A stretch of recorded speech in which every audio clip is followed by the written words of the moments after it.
الصلاۃ والسلام علیک یا سیدی یا رسول اللہ وعلی آلک و اصحابک یا حبیب اللہ۔ دار الرحمت یوٹیوب چینل کے تمام دیکھنے اور سننے والوں کو السلام علیکم ورحمۃ اللہ وبرکاتہ۔ محترم سامعین کرام، دار الرحمت یوٹیوب پر وہ چینل ہے جس میں جھوٹ کے علاوہ آپ کو تمام دینی اور اسلامی وظائف اور ان کے طریقہ کار بتائے جاتے ہیں۔ صرف وہی وظائف ہم آپ لوگوں کو بتاتے اور سکھاتے ہیں اور پڑھنے کے لیے دیتے ہیں، جو کہ 100% مجرب اور 100% کام کرنے والے اور آسان وظائف ہوتے ہیں، تاکہ ان کے پڑھنے والا ہر طرح سے ان سے مستفید ہو کر اور ان کی برکتیں حاصل کر سکے۔ سامعین کرام، قرآن پاک کی ایک انتہائی چھوٹی اور مختصر سورت اخلاص، جو کہ اپنی ذات میں سمندر ہے اور اتنی گہری اور اتنی بڑی بڑی باتیں اس میں کی گئی ہیں، جو کہ رب کی حقانیت کو، اس کی وحدانیت کو ظاہر کرنے کے لیے کافی ہے، اور ایسی فضیلتیں سورت الاخلاص کی بیان کی گئی ہیں کہ اللہ اکبر، کہ سرکار دو عالم صلی اللہ علیہ وسلم نے فرمایا کہ سورت اخلاص سے محبت کرنے والا جنت میں جائے گا، اور جس شخص کو سورۃ الاخلاص سے محبت ہو جاتی ہے، اللہ کو اس سے محبت ہو جاتی ہے اور جنت اس کا ٹھکانہ بن جاتی ہے۔ اور میرے نبی کملی والے پیارے آقا محمد مصطفیٰ صلی اللہ علیہ وسلم نے فرمایا کہ سورۃ الاخلاص پڑھا کرو، یہ 2/3 قرآن پاک کے پڑھنے کے برابر ہے، اور کسی جگہ آدھا قرآن پڑھنے کے برابر اس کی فضیلت فرمائی۔ پھر کملی والے پیارے آقا صلی اللہ علیہ وسلم نے فرمایا کہ سورۃ الاخلاص جو 10 دفعہ پڑھتا ہے، اس کے لیے جنت میں گھر بنا دیا جاتا ہے، جنت میں محل بنا دیا جاتا ہے۔ پھر ایک شخص نے عرض کی، یا رسول اللہ صلی اللہ علیہ وسلم، مجھے سورۃ الاخلاص سے بہت محبت ہے۔ تو کملی والے پیارے آقا نے فرمایا کہ اس کی محبت تجھے جنت میں لے کر جائے گی۔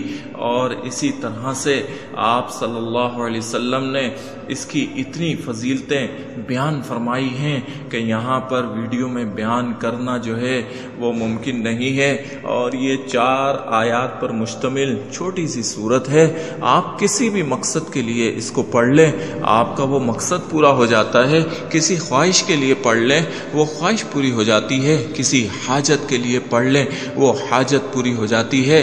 اور کسی ناممکن کو ممکن بنانے کے لیے پڑھ لیں، وہ ناممکن آپ کی نظروں کے سامنے ممکن ہو جاتا ہے۔ اور کسی مشکل میں پھنس کر اس کو پڑھ لیں تو مشکل آسان ہو جاتی ہے۔ اللہ ایسے راستے بنا دیتا ہے کہ آپ آرام سے ان راستوں پر چلتے ہوئے گزر جاتے ہیں، اور پتہ بھی نہیں لگتا کہ آپ کبھی مشکل میں پھنسے تھے۔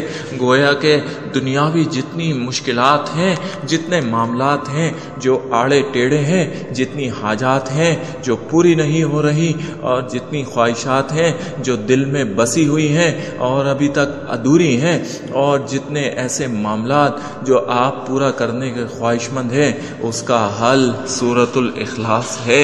اس کو محبت سے پڑھنے والا اپنے تمام مطالبات کو اللہ رب العالمین سے پورا کروا لیتا ہے، اور اس کی کوئی خواہش ادھوری نہیں رہتی۔ یہاں پر ایک سوال اٹھتا ہے کہ اس کو پڑھنا کیسے ہے، کس طریقے سے پڑھنا ہے؟ کیا 3 دفعہ پڑھنا ہے، 7 دفعہ پڑھنا ہے؟ نہیں، اس کا جو نصاب، جو طریقت کے بڑے بڑے مشائخ عظام نے طے کیا ہے، اس کے مطابق پڑھنا ہے۔ اور کیسے پڑھنا ہے، یہ ابھی میں آپ کو اس کا طریقہ بتا رہا ہوں۔ آپ اس کے لیے، حاجت کے لیے، روزگار کے لیے، خوشحالی کے لیے، سلامتی کے لیے، صحت کے لیے، اور پریشانیوں سے نکلنے کے لیے، اور دل میں چھپے اور رکے ہوئے ارمانوں کے لیے، نہ ہوئی باتوں کے لیے، اور ناممکن کو ممکن بنانے کے لیے آپ اس کو پڑھ رہے ہیں۔ اور کیسے پڑھیں، طریقہ کار نوٹ کر لیں۔ آپ عشاء کی نماز کے بعد اکیلے کمرے میں بیٹھ جائیں، باوضو حالت میں تنہا بیٹھ جائیں۔ تنہا بیٹھنے کے بعد 11 بار درود شریف پڑھیں، اور اس کے بعد 41 بار سورۃ الاخلاص پڑھیں۔ اپنا مقصد، اپنی حاجت، اپنی پریشانی، اپنی مشکل اور اپنی خواہشات کو اپنے ذہن میں رکھیں، جس کے لیے پڑھ رہے رہے ہیں اس کا پختہ تصور کریں، اور تصور کے بعد ایک ایک مرتبہ انتہائی یکسوئی اور توجہ کے ساتھ سورۃ الاخلاص پڑھیں۔ ایسے پڑھیں کہ آپ پڑھ رہے ہیں اور آپ کا رب، میرا رب اس کو سن رہا ہے، خود سن رہا ہے، آپ اس کی وحدانیت اور اس کے ایک ہونے کا بیان کر رہے ہیں اور وہ خود سن رہا ہے اور آپ کو دیکھ بھی رہا ہے۔ اس طریقے سے 41 کی تعداد کو پورا پڑھیں، پھر 11 بار درود شریف پڑھیں اور رب العالمین کو سامنے رکھ کر، سامنے پا کر آپ نے دعا کرنی ہے، اور اس طریقے سے کرنی ہے کہ آپ کے اور رب کے درمیان کوئی پردہ نہیں ہے، کوئی خلل نہیں ہے اور کچھ بھی نہیں ہے۔ آپ کا رب آپ کو سن رہا ہے، خود سن رہا ہے، اور سورۃ الاخلاص کا واسطہ دے کر آپ اپنی دعاؤں کو پورا کروائیں۔ اور اس کو کتنا پڑھنا ہے، اس کی تعداد جو ہے، دنوں کی تعداد 21 دن ہے، 21 دن لگاتار پڑھنا ہے، ناپاکی میں نہیں پڑھنا، صرف پاکی میں پڑھنا ہے۔ یہ پڑھیں اور پھر معجزوں کا انتظار کریں۔ اللہ رب العالمین ہمیں سورۃ الاخلاص سے محبت نصیب فرمائے اور اس کے ذریعے سے ہمارے ممکنات ناممکن کو ممکن کر دے۔ آمین یا رب العالمین، آمین۔